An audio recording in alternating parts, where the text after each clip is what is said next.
you haven't been following my story, I've had 2 stillbirths in my life, and over Easter, I do certain things in my house to honor them.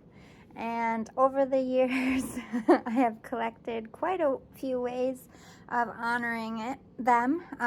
It took me years to be able to celebrate for Easter because I lost my son around Easter. So I started with these boy and girl eggs, and I kept a couple of them just in the honor of that milestone of finally being able to embrace Easter again. And in that same year, I got this for my daughter and this for my son. And I set them around and I, cried a lot, but eventually got used to looking at it and smiling, which grew into a his and her basket the following year. And I found these the year later, his and her bunnies.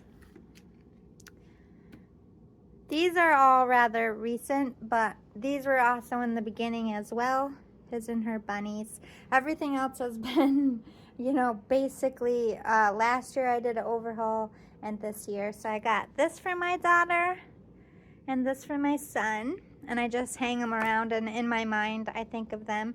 And I got those 2 for the wall. Then I set these baskets and eggs out. At first I started with a her bunny and a his bunny. That was the first edition. Then they moved to these guys over here. I got a pink and purple, and then I got a tie-dye for rainbow babies. They also sell them in purple, by the way. These are all at the Dollar Tree. I had these for spring. I reuse them for spring, but I set them out for Easter, his and her. Then I found these this year, his and her Nomies, with these as well. Again, for a rainbow baby as well as boy. And then I got a girl. So just, keepsakes that I put up. Nobody really knows but me what it means, but they're signifying in my way. Like, I would have to buy my kids an Easter basket, and I would have to do Easter outfits for them. So I spend a few dollars every year in honor of them. I'm able to smile and talk about them happily, and I don't look at these things and feel sad. To me, this is just a demonstration around my house of how much I love my kids and appreciate being a mother, even though it was for a short time.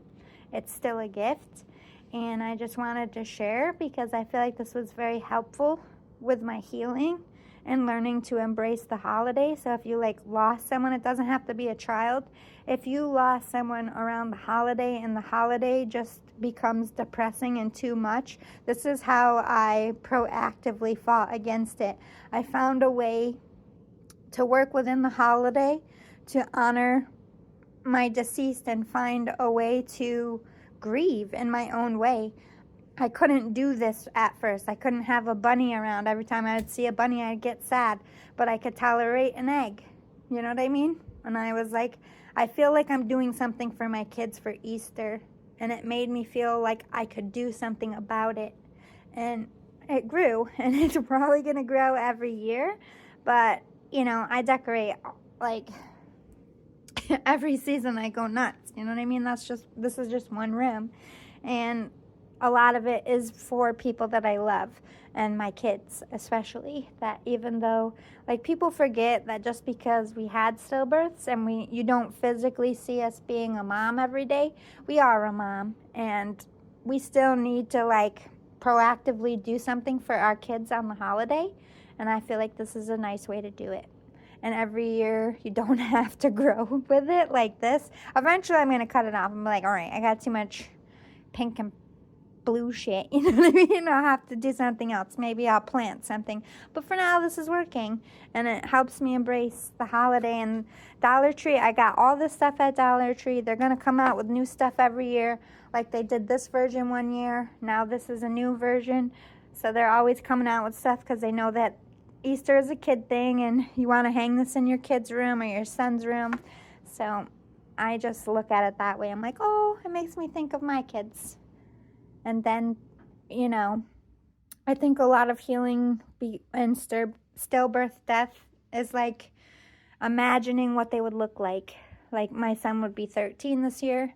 So I'm would his man voice be in? Would his face start to chisel out? Would he be into girls? How tall would he be? These are the things that now I can concentrate on because I found an outlet for my grief. I can do something about this.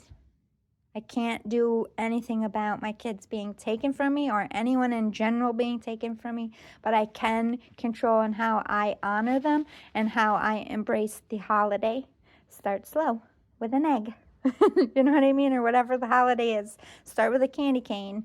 Start with a small shamrock or a little heart for Valentine's. Whatever it is that's going to help you look at the holiday in a better light, because holidays come every year. And I don't want you to be depressed every year. You don't have to live like that.